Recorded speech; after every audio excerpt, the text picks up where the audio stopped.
नमस्कार, आप देख रहे हैं डीडी न्यूज। आपके साथ मैं हूं गौरव श्रीवास्तव और मेरे साथ मेरे सहयोगी हैं शरद, जो कि सांकेतिक भाषा के जरिए आपको खबरों से रूबरू करवाएंगे। तो खबरों की शुरुआत करें उससे पहले एक नजर इस वक्त की हेडलाइंस पर। प्रधानमंत्री ने महिलाओं और बच्चों की सुरक्षा को लेकर जताई चिंता। महिलाओं के खिलाफ अत्याचार के मामले में जल्द न्याय पर दिया जोर। सर्वोच्च न्यायालय की स्थापना के 75 वर्ष पूरे होने के मौके पर जिला न्यायपालिका सम्मेलन का किया उद्घाटन। डाक टिकट और सिक्का भी किया जारी।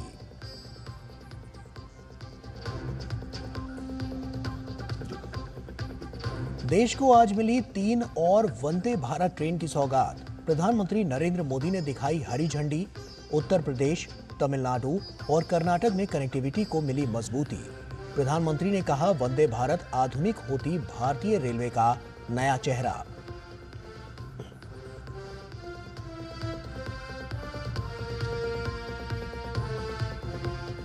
केंद्रीय मंत्री डॉक्टर जितेंद्र सिंह ने नई जैव अर्थव्यवस्था नीति की शुरुआत की। कहा, आने वाले वर्षों में भारत को ग्लोबल लीडर के तौर पर करेगी स्थापित। 21वीं सदी की अगली क्रांति जैव क्रांति होगी।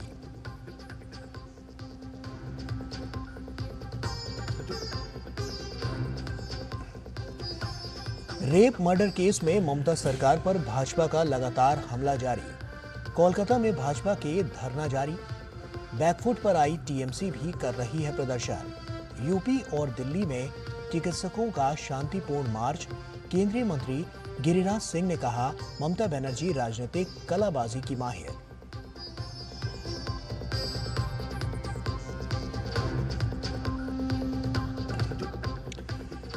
केरल के पालकड्वाड में आरएसएस की अहम बैठक। संघ से जुड़े विभिन्न संगठनों के प्रतिनिधि ले रहे हैं हिस्सा।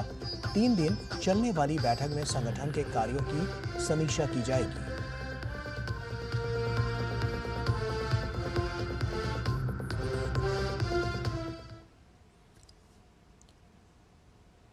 और आइए अब खबरों की शुरुआत करते हैं।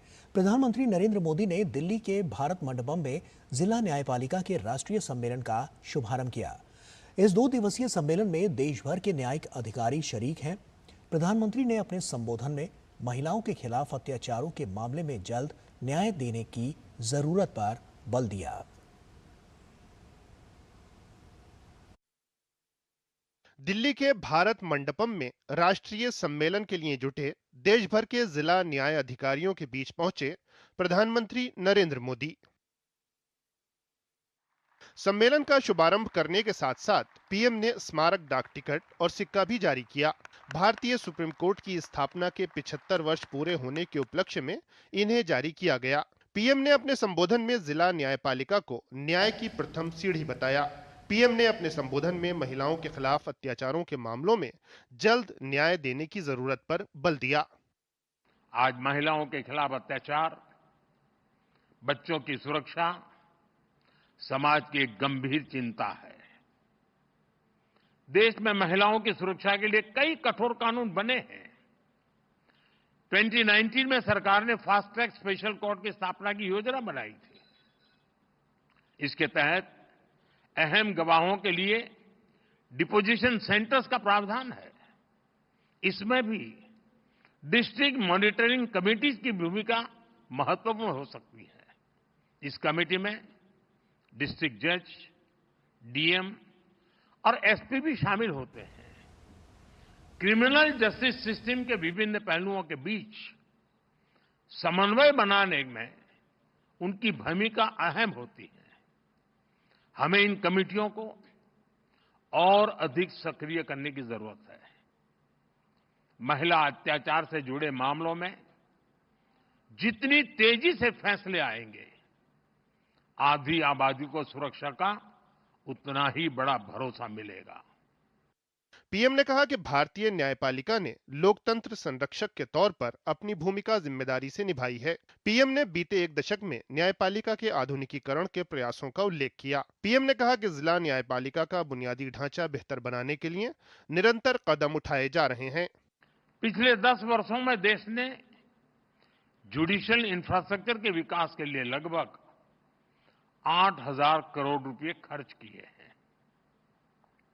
आपको एक और तथ्य जानकर खुशी होगी, पिछले 25 साल में जितनी राशि जुडिशियल इंफ्रास्ट्रक्चर पर खर्च की गई, उसका 75% पिछले 10 वर्षों में ही हुआ है। इन्हीं 10 वर्षों में डिस्ट्रिक्ट जुडिशरी के लिए 7,500 से ज्यादा कोर्ट हॉल और 11,000 रेसिडेंशियल यूनिट्स तैयार की गई है। पीएम ने नए आपराधिक कानूनों का भी जिक्र किया। पीएम ने सुप्रीम कोर्ट के मार्गदर्शन में इसको लेकर जिला न्यायपालिका को तेजी से प्रशिक्षित करने पर भी जोर दिया। इस अवसर पर देश के प्रधान न्यायाधीश जस्टिस डीवाई चंद्रचूड़ ने जिला न्यायपालिका को न्यायिक व्यवस्था की रीढ़ बताया। The quality of our work and the conditions in which we provide justice to citizens determines whether they have confidence in us and is a test of our own accountability to society.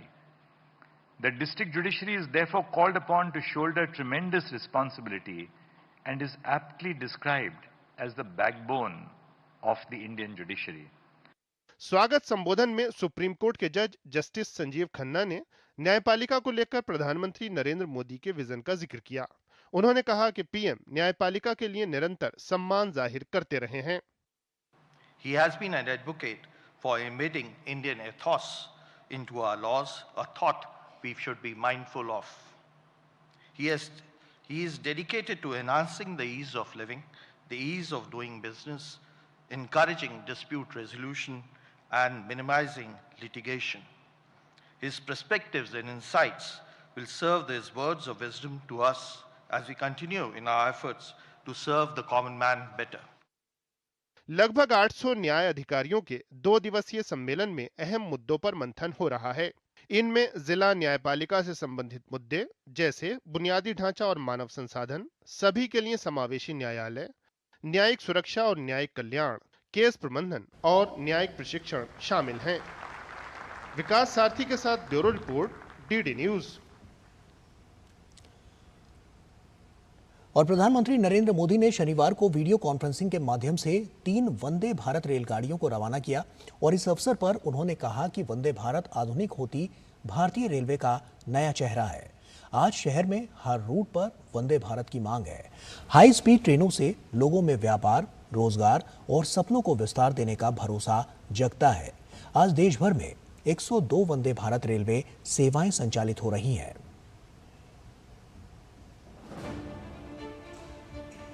तेज और सुविधाजनक rail सफर सुनिश्चित करने की दिशा में शनिवार का दिन बड़ी सौगात साथ लाया। प्रधानमंत्री नरेंद्र मोदी ने 3 नई वंदे भारत ट्रेनों को वर्चुअल माध्यम से हरी झंडी दिखाई। उत्तर प्रदेश, कर्नाटक और तमिलनाडु में बेहतर रेल कनेक्टिविटी के लिए ये बड़ा कदम है। पीएम ने मेरठ लखनऊ, मदुरै बेंगलुरु और चेन्नई नागरकोइल मार्गों पर इन सेवाओं का शुभारंभ किया। मेरठ लखनऊ वंदे भारत ट्रेन सेवा पश्चिमी उत्तर प्रदेश के लोगों के लिए तीव्र गति से आरामदेह सफर का उपहार साथ लाई है। इससे पश्चिमी यूपी और प्रदेश की राजधानी अब और करीब आ गए हैं। कर्नाटक और तमिलनाडु में नई वंदे भारत ट्रेनों को पीएम ने दक्षिण भारत के विकास के लिए अपनी सरकार की प्रतिबद्धता का उदाहरण बताया। पीएम ने कहा कि पूरे दक्षिण भारत में वंदे भारत सेवाओं से पर्यटन और विकास के नए अवसर पैदा हो रहे हैं। इस साल के बजट में हमने तमिलनाडु को 6,000 करोड़ रुपए से ज्यादा का रेलवे बजट दिया है। ये बजट 2014 की तुलना में 7 गुना से अधिक है। तमिलनाडु में 6 वंदे भारत ट्रेन पहले से ही चल रही है। इन 2 ट्रेन के साथ ये संख्या अब 8 हो जाएगी। इसी तरह कर्नाटका के लिए भी इस बार 7,000 करोड़ से ज्यादा का बजट आवंटित हुआ है। ये बजट भी 2014 की तुलना में 9 गुना अधिक है। पीएम ने वंदे भारत ट्रेनों को आधुनिक होती भारतीय रेलवे का नया चेहरा बताया। पीएम ने भारतीय रेल को सभी के लिए सुखद यात्रा की गारंटी बनाने की प्रतिबद्धता जताई। पीएम ने बीते एक दशक में रेलवे के विकास और विस्तार की तस्वीर भी सामने रखी। हाई स्पीड ट्रेनों के आने से लोगों में अपने व्यापार और रोजगार को, अपने सपनों को विस्तार देने का भरोसा जगता है। आज देश भर में 102 वंदे भारत रेलवे सेवाएं संचालित हो रही हैं। अब तक 3 करोड़ से ज्यादा लोग इन ट्रेनों से यात्रा कर चुके हैं। प्रधानमंत्री ने कहा कि वंदे भारत ट्रेनें प्रमुख शहरों और केंद्रों को एक दूसरे से जोड़ रही हैं। इससे सभी वर्गों को बड़े पैमाने पर लाभ हो रहा है। जिन जगहों तक वंदे भारत एक्सप्रेस की सुविधा पहुंच रही है, वहां पर्यटकों की संख्या बढ़ रही है। पर्यटकों की संख्या बढ़ने का मतलब है वहां कारोबारियों, दुकानदारों की आय में बढ़ोतरी हो रही है। हमारे यहां रोजगार के नए अवसर भी तैयार हो रहे हैं। रेल मंत्री अश्विनी वैष्णव ने अपने संबोधन में रेलवे के विकास के लिए पिछले एक दशक में हुए कार्यों का जिक्र किया। उन्होंने इसके लिए मोदी सरकार द्वारा किए गए प्रयासों को अभूतपूर्व बताया। देश भर में 1326 स्टेशन का पुनर्निर्माण का काम चल रहा है, जो कि विश्व में सबसे बड़ा स्टेशन रीडेवलपमेंट प्रोजेक्ट है। कवच जैसी आधुनिक टेक्नोलॉजी देश में डेवलप की गई। अभी हाल ही जुलाई में ये कंप्लीट हुआ इसका डेवलपमेंट, और अब मिशन मोड में देश भर में इसे इंप्लीमेंट किया जाएगा। माननीय प्रधानमंत्री जी ने लाल किले से आह्वान किया है कि हम सब 3 गुना मेहनत करें। माननीय प्रधानमंत्री जी, रेल परिवार के 12 लाख सदस्य आपको विश्वास दिलाते हैं कि हम सभी देश की अपेक्षाओं पर खरे उतरने के लिए जी जान लगा देंगे। छात्रों, व्यापारियों और पर्यटकों के साथ साथ आम यात्रियों के लिए वंदे भारत सेवाएं बेहद लाभदायक सिद्ध हुई हैं। 24 राज्यों और केंद्र शासित प्रदेशों में संचालित इन सेवाओं में 280 से अधिक जिले कवर हो रहे हैं। वंदे भारत की इस रफ्तार में तेजी से आगे बढ़ने की देश की आशा आकांक्षा भी दिखाई देती है। Bureau report, DD news. प्रधानमंत्री नरेंद्र मोदी ने मेरठ को लखनऊ, मदुरै को बेंगलुरु और चेन्नई को नागरकोइल से जोड़ने वाली 3 नई वंदे भारत ट्रेन को शनिवार को हरी झंडी दिखाई।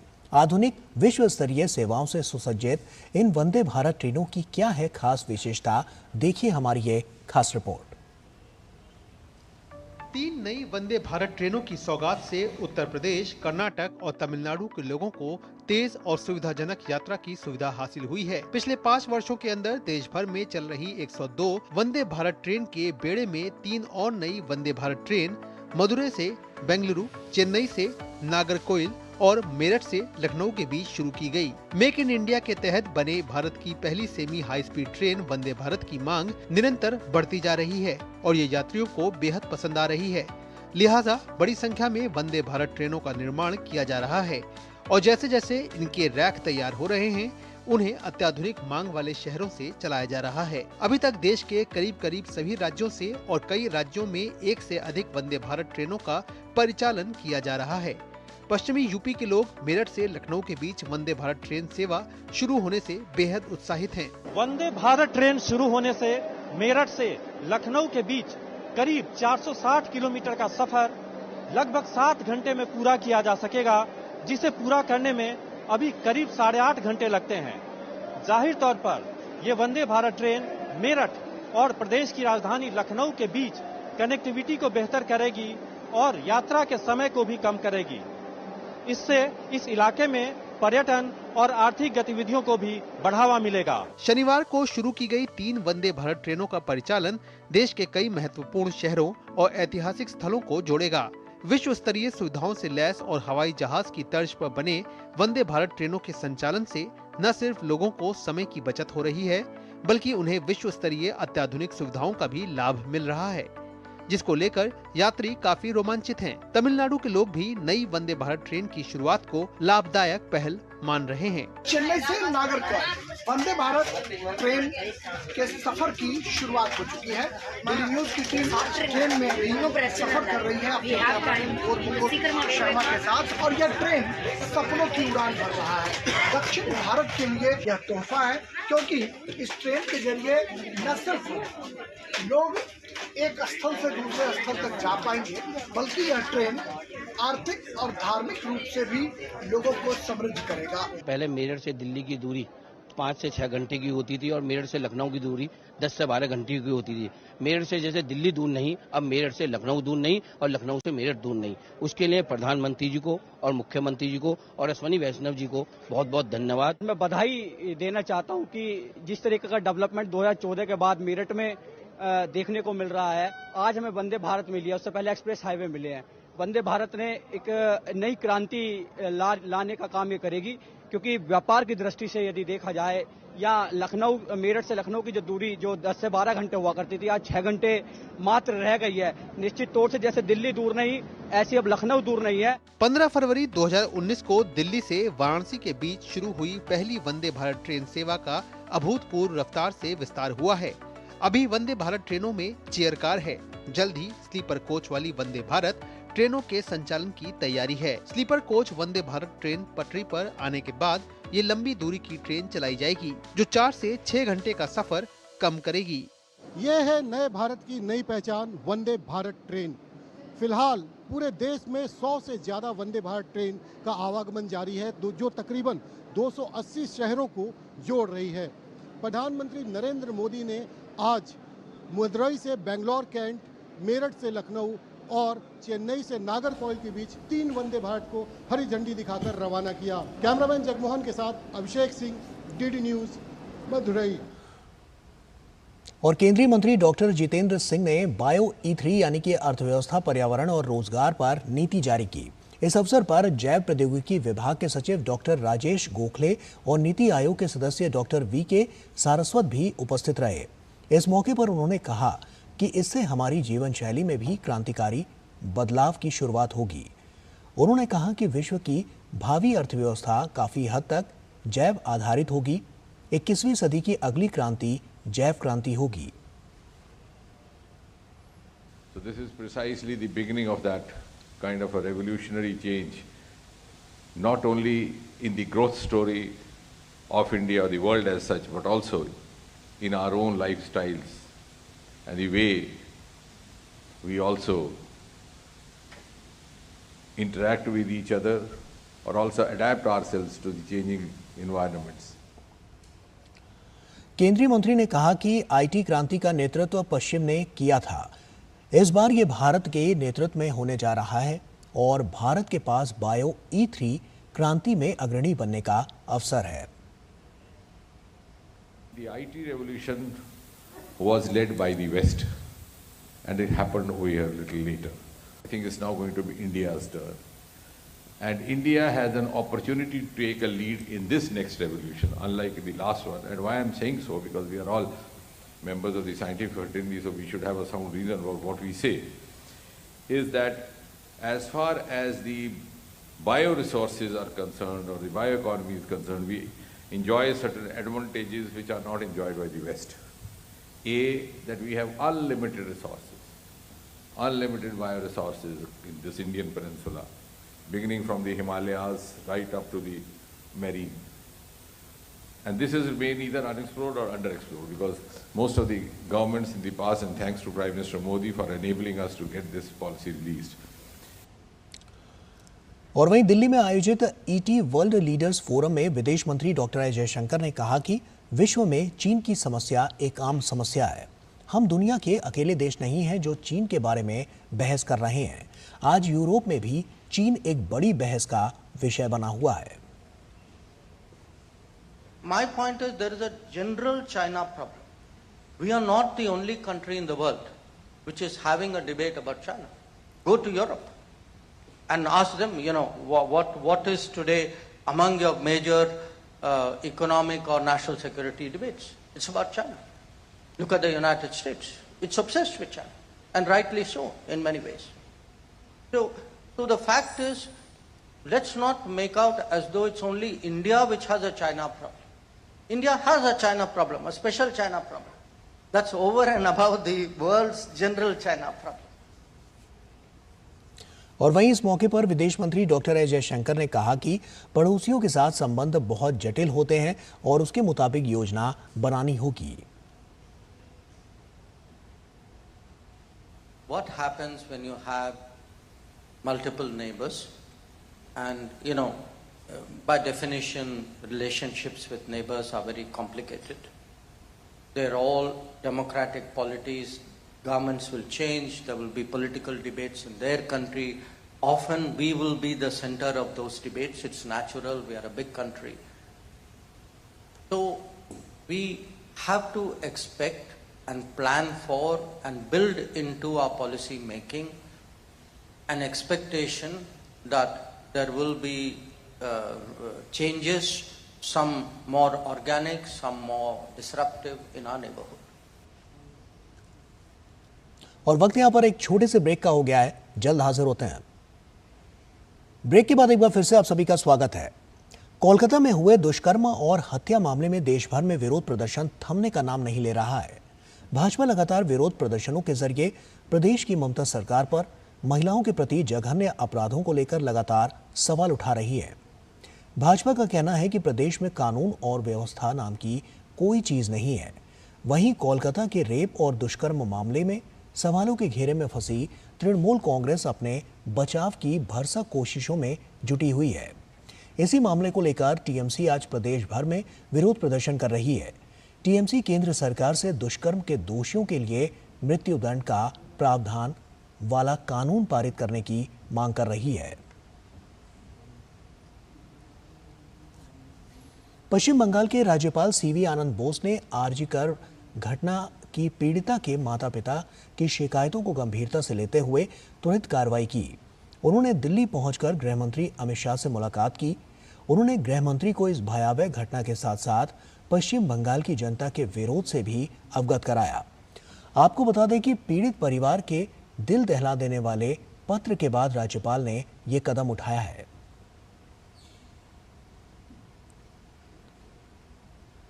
और भाजपा नेता अमित मालवीय ने कोलकाता मामले में पश्चिम बंगाल के मुख्यमंत्री ममता बनर्जी पर तंज कसा। अपने सोशल मीडिया हैंडल पर एक पोस्ट साझा करते हुए उन्होंने कहा, ममता बनर्जी पर अपराधी को संरक्षण देने का आरोप लगाया।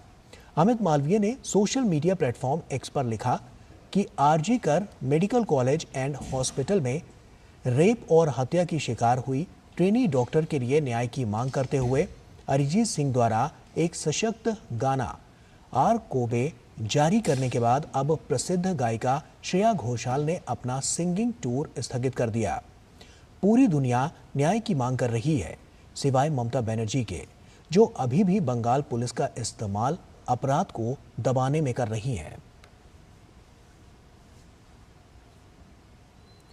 साइबर फ्रॉड आरोपियों के खिलाफ दिल्ली के दक्षिणी पश्चिम जिले की साइबर टीम ने बड़ा अभियान चलाते हुए ताबड़तोड़ गिरफ्तारी की है।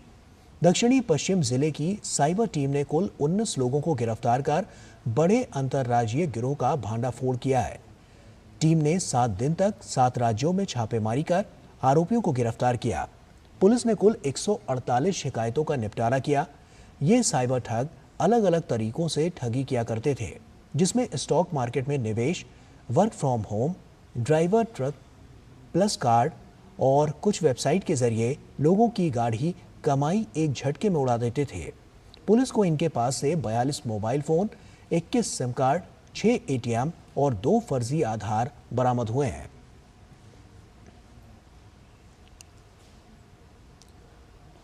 केस में हमने टोटल 9 अरेस्ट को हमने इसमें अंजाम दिया और इसकी जो हमारे 4 स्टेट्स में इसकी हमारी अरेस्ट हुई। आर्मी के फ्रॉडुलेंट आईडीज लेके और खुद अपनी आर्मी की प्रोफाइल बनके, खुद हवलदार सूबेदार बनके ऐसे घरों का हंट करते हैं और खुद इम्पर्सोनेट करके और आदमी को जो विंग कमांडर साहब है इनको इंटाइज किया और इस क्राइम में फंसाया। इसमें हमारे टोटल 12 कंप्लेंट्स इसमें लिंक हुए हैं। हमें 18 लाख से ज़्यादा का इसमें ट्रांजैक्शन का इसमें हमें अकाउंट में ट्रांजैक्शन मिला है। केंद्रीय स्वास्थ्य एवं परिवार कल्याण राज्य मंत्री अनुप्रिया पटेल एक दिवसीय दौरे पर कन्नौज पहुंची। उन्होंने सर्किट हाउस में पार्टी कार्यकर्ताओं के साथ बैठक की और इस दौरान उन्होंने कहा कि सरकार स्वास्थ्य के खर्च में लगातार वृद्धि कर रही है, साथ ही ज्यादा से ज्यादा अच्छा और सुविधाजनक स्वास्थ्य केयर मुहैया करवाने के लिए भी प्रयासरत है। 2014 से पहले की बात की जाए तो स्वास्थ्य क्षेत्र का बजट 35,000 करोड़ का हुआ करता था, लेकिन 2024 में 91,000 करोड़ का बजट है। अब एम्स की संख्या भी 6 से बढ़कर 22 हो गई है। मेडिकल कॉलेज की संख्या भी 350 से बढ़कर 700 से अधिक हो चुकी है। स्वास्थ्य के क्षेत्र में हमारी सरकार ने बहुत काम किया है और आप जानते हैं कि अगर 10 साल का आप आंकड़े उठाकर देखें तो हमारा, अगर मैं केवल बजट की दृष्टि से बात करूं तो 2014 के पहले जो स्वास्थ्य क्षेत्र में बजट हुआ करता था वो 35,000 करोड़ का हुआ करता था, लेकिन आज 2024 में जो हमारा अभी लेटेस्ट बजट आया है वो 91,000 करोड़ का है। हमारी सरकार निरंतर स्वास्थ्य पे खर्च को बढ़ा रही है और ज़्यादा से ज़्यादा अफोर्डेबल और क्वालिटी हेल्थ केयर आम जनमानस को मिल सके, इसके लिए सरकार ने बहुत प्रयास किए हैं।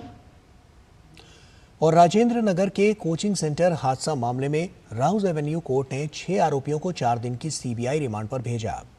कोर्ट ने मामले में जांच को आगे बढ़ाने और आरोपियों की भूमिका का पता लगाने के लिए कस्टडी को जरूरी बताया। बता दें कि दिल्ली के ओल्ड राजेंद्र नगर में स्थित राव आईएएस कोचिंग सेंटर के बेसमेंट में 27 जुलाई की रात बारिश का पानी भर जाने से 3 छात्रों की मौत हो गई थी। दिल्ली उच्च न्यायालय ने सीबीआई को कोचिंग हादसे की जांच सौंपी थी। उधर झारखंड के पूर्व सीएम मधु कोड़ा भाजपा में शामिल हो गए हैं और इस अवसर पर राज्य भाजपा प्रमुख बाबूलाल मरांडी और पूर्व सीएम चंपई सोरेन मौजूद थे। इस साल की शुरुआत में उनकी पत्नी गीता कोड़ा कांग्रेस छोड़कर भाजपा में शामिल हो गई थी।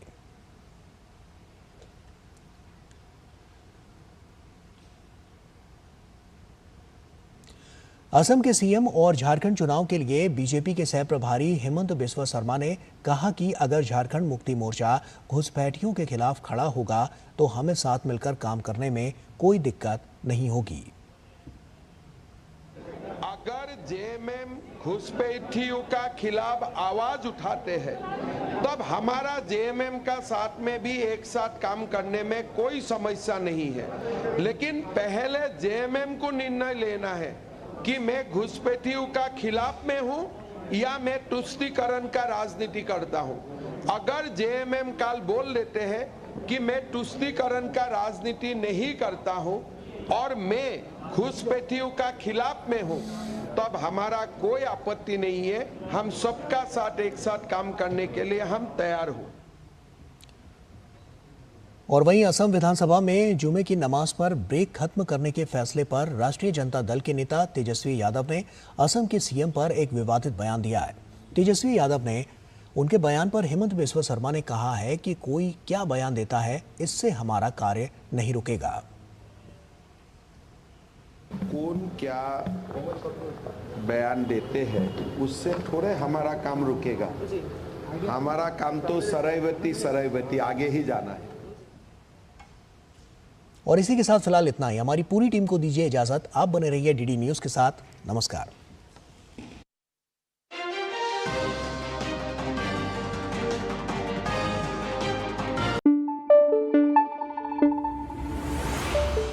Thank you.